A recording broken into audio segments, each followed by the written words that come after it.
앞으로 박문진 이사장 본분에 어긋나지 않게 공정하게 업무 처리를 할 것을 말씀드립니다. 지난번에도 말씀드렸다시피 제가 공안 업무를 전문으로 하면서 우리나라에서 최초로 민족민주주의가 이적 이념인 것을 밝혀냈고, 또 한 총련이 이적 단체인 것을 밝혀냈고, 또 전교조가 표방하는 참교육이 이적 이념인 것을 밝혀냈고, 또 통진당이 위헌정당인 것을 제가 확인을 했습니다. 그러니까 다른 사람들이 아무도 모를 때 제가 그런 일들을 해왔다는 것을 참작해 주시기 바랍니다. 제가 쭉 이렇게 얘기를 듣다 보니 궁금한 게 너무 많이 생겼습니다.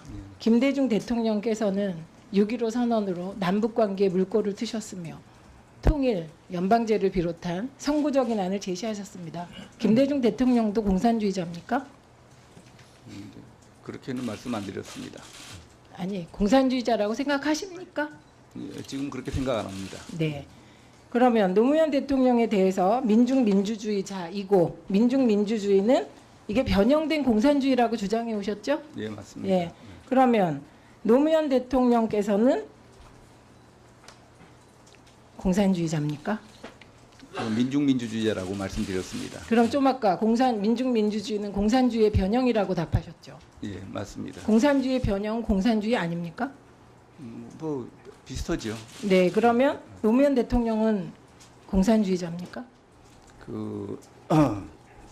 2008년도에 아니, 짧게 예, 아니오로 제가 답해달라고 부탁까지 드렸는데 민중민주주의자라고 말씀드렸습니다. 그게 민중민주주의는 변형된 공산주의자. 그걸 변형된 그러면 변형된 공산주의자입니까? 예, 저는 그렇게 봤습니다. 예, 그럼 우리 전직 대통령 한 분은 변형된 공산주의자 맞습니까? 그리고 저는 그렇게 박정희 생각을 대통령은 했습니다. 공산주의자인데 전향했다 이렇게 말씀하셨죠? 예, 이 나라가 어떻게 된 나라입니까? 그다음에 지난번에 국사학자 90%가 좌편향이라고 하셨다가 역사학자 90%가 좌편향이라고 말씀하셨죠? 국사학자라고 말씀드렸습니다. 역사학자로 바꾸셨는데 다시 국사학자로 아니, 환원하겠습니다. 역사학자라고 말씀드려서 나가 역사학자가 국사학자라고. 아니고 네. 국사학자라고 아, 말씀드렸습니다. 네, 총명하십니다. 근데 지금도 그렇게 생각하십니까? 예, 그건 맞습니다.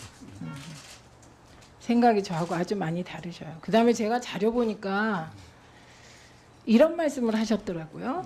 1964년 김일성 교시가 남조선에서 똘똘한 사람은 데모 내보내지 말고 고시 공부시켜서 사법부에 침투시키라는 지시가 있었다. 이런 주장하신 적 있죠? 예, 그건 뭐 다 예, 알려진 사실이죠. 있죠. 예. 네.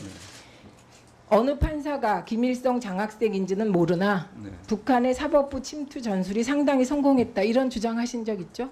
예, 맞습니다. 그러니까 결국 우리나라 사법부에 김일성 장학생이 있다는 말 하신 거죠? 뭐 김일성의 지시가 있었는데 북한 같은 체제 하에서 그 지시를 이행하지 않았을 잠깐만요. 것으로 아니, 그렇게 기대하기는 말씀하시면 안 어렵다고 되고 봅니다. 이거 보십시오.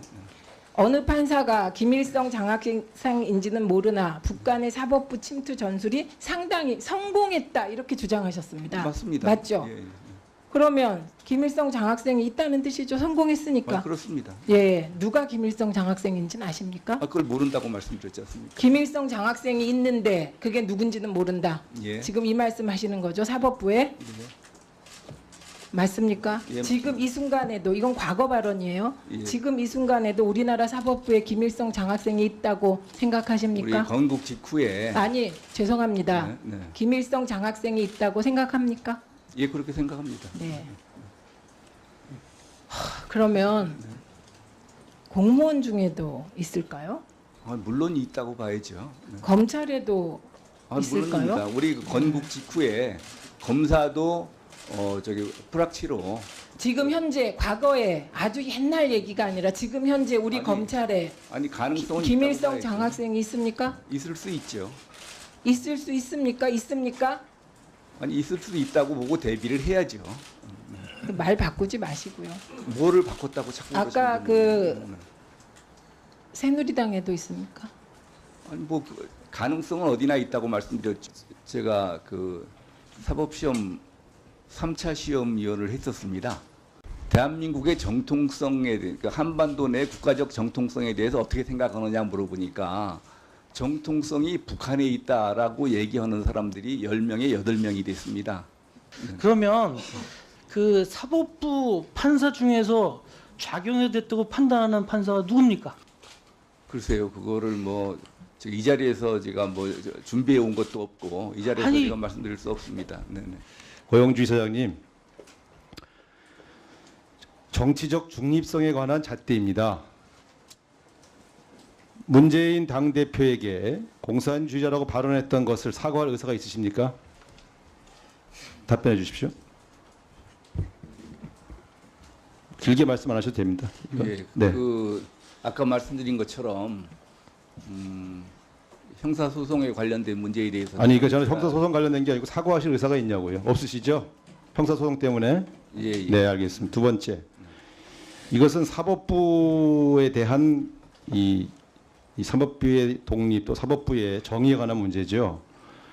대법관을 포함한 사법부가 일부 작용화되었고 김일성 장학생이 여전히 사법부에 있다는 주장을 번복할 의사가 있으십니까?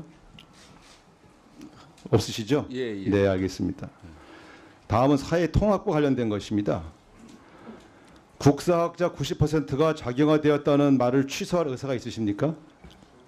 없으시죠? 예, 예. 네. 고영주 변호사 결심 공판 최후 진술 전문. 먼저 정치적으로 민감한 사건을 맡아 그동안 신중하고 정확하게 심리를 해주신 재판장님께 감사를 드립니다. 최후 진술을 함에 있어서 무엇보다도 제가 고소인을 공산주의자로 확신하게 된 상당한 이유가 있었음을 밝히는 것이 가장 중요할 것입니다. 그러나 고소인을 공산주의자라고 확신을 하게 된 이유에 대해서는 이미 모두 진술해서 또 변호인께서도 그동안 수시로 준비 서면 등을 통해 밝히신 바 있으므로 이 자리에서 재론하지는 않겠습니다. 그 대신 아무도 고소인이 공산주의자임을 알지 못할 때 제가 그런 확신을 갖게 된 경위와 고소인의 대통령 취임 이후 행적과 관련한 본인의 소회 등에 대해서만 간략히 말씀드리겠습니다. 본인은 약 28년간의 검사 생활 중 대부분을 공안 업무에 종사해왔습니다. 덕분에 본인은 공안 전문 검사로서 각종 공안 현안에 능동적, 적극적으로 대처함으로써 대공전선의 파수꾼 역할 내지 휘슬블로어의 역할을 해왔습니다. 예컨대 민중민주주의가 변형된 공산주의 이념으로서 이적 이념이라는 사실을 최초로 밝혀냈고 한 청년을 이적 단체로 규정하여 한 청년을 와해시킬 수 있게 하였고 전교조가 표방하는 참교육이 이적 이념임을 밝혀내어 전교조 확산을 막는 데 결정적으로 기여한 바 있습니다. 퇴직 후에는 애국단체 활동을 하면서 통진당이 위헌정당인 이론적 근거를 밝혀 위헌정당 해산 심판 청원을 함으로써 위헌정당인 통진당 해산의 단초를 열었습니다.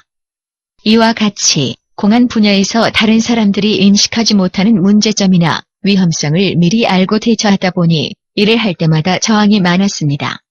민중민주주의 이념 전파자를 직접 인지 구속할 때에는 공안의 대가이신 최상엽 당시 대검 공안부장님조차도 민중이 주인이 되는 나라를 만들겠다는데 무엇이 잘못이냐고 우려를 하셨고 한 청년을 이적 단체로 규정할 때에는 실무부서인 서울지검 공안 1, 2부의 강력한 반대가 있었습니다. 또한 전교조가 표방하는 참교육의 이적성을 밝혔을 때에는 함께 근무하던 대검의 동료 공안연구관들조차 믿어주지 않았습니다. 민노당, 통진당 해산 심판 청원에 대해서는 이명박 정부 내내 배관시 당해왔습니다. 이번에 고소인에 대한 공산주의자 발언도 마찬가지입니다. 우리 국민들 중에는 특전사 출신인 고소인을 감히 공산주의자라고 평가할 사람이 많지 않을 것입니다. 그렇지만 본인은 공안 전문가이고 또한 불임 사건을 수사하면서 그들이 공산주의 운동을 한 것을 알게 되는 특수한 경험도 가지고 있었습니다. 민중민주주의 이념이나 한총련, 전교조, 통진당의 경우처럼 본인이 먼저 입을 떼지 않으면 아무도 알지 못하고 그래서 국가가 위험에 처해질 수 있다고 판단했습니다. 다른 사람들이 고소인을 공산주의자로 생각하지 않는데 본인만 원고를 공산주의자로 확신한다 했으니 허위사실 적시한 것이 아닌가라고 판단하는 것은 본인의 공안 경력이나 그간의 행적을 통째로 무시하는 처사로서 결코 합당한 판단이 아니라 할 것입니다. 뿐만 아니라 현재는 당장의 보복이 두려워 공개적으로 발언하지는 않지만 고소인을 공산주의자로 생각하는 사람이 아주 많고 또한 점점 더 많아지고 있습니다. 본인은 과거에 고소인을 공산주의자로 판단하였고 이분이 대통령이 되면 대한민국이 적화되는 것은 시간 문제라고 생각했었지만 고소인의 대통령 취임 이후에는 이임 대통령이 되었고 헌법 제69조에 따른 취임 선서까지 하였으니 그 선서 내용대로 헌법을 준수하고 국가를 보위하는 대통령의 직책을 성실히 수행해 주기를 바랐습니다. 그래서 고소인이 취임 후 종전소신과는 달리 북한보다 미국을 먼저 방문하고 개성공단, 금강산 관광도 재개하지 않고 임시나마 사드 배치를 허용하는 것을 보고 다소간 안도를 하고 있었습니다. 그러나 다른 한편으로 고소인은 취임 후 전대협이나 한총련 등 운동권 주사파 출신들을 청와대 비서실 내 요직에 집중 배치하고 추미애 더불어민주당 대표의 토지국유화 주장과 문정인 청와대 외교안보 특보의 한미동맹 파기, 주한미군 철수 발언들에 대해 용인하는 태도, 노골적인 친중반미 노선 추구, 국정원의 대공수사권 폐지 등 대공수사 기능 무력화 시도, 현행 헌법상 자유민주적 기본 질서에서 자유를 삭제하려는 더불어민주당의 헌법 개정 시도, 역사 교과서 집필 기준에서 역시 자유 용어를 삭제하려는 시도 등을 보고 불행하게도 적화는 시간 문제라는 제 말이 맞는 것 같아 불안했습니다. 그러던 중 급기야는 2018년 2월 9일 평창 동계올림픽 개회식 사전 리셉션장에서 환영사를 통해 북한 최고인민회의 상임위원회 위원장인 김영남에게 신영복을 사상가로서 존경한다는 발언을 하기에 이르렀습니다. 신영복의 사상은 공산주의 사상이고 주체 사상이고 김일성주의 사상입니다. 신영복을 사상가로서 존경한다면 자신도 공산주의자임을 고백한 것이나 다름없습니다. 이러한 상황에서 과연 고소인은 양심상하지까지도 자신이 공산주의자가 아니라거나 북한의 주의, 주장을 지지추종하지 않았다거나 자신의 소신대로 국정을 운영해도 대한민국이 적화되지 않는다고 말할 수 있는지 정말 의심스럽습니다. 재판장님의 현명한 판단을 기대합니다. 2018년 7월 26일 피고인 고영주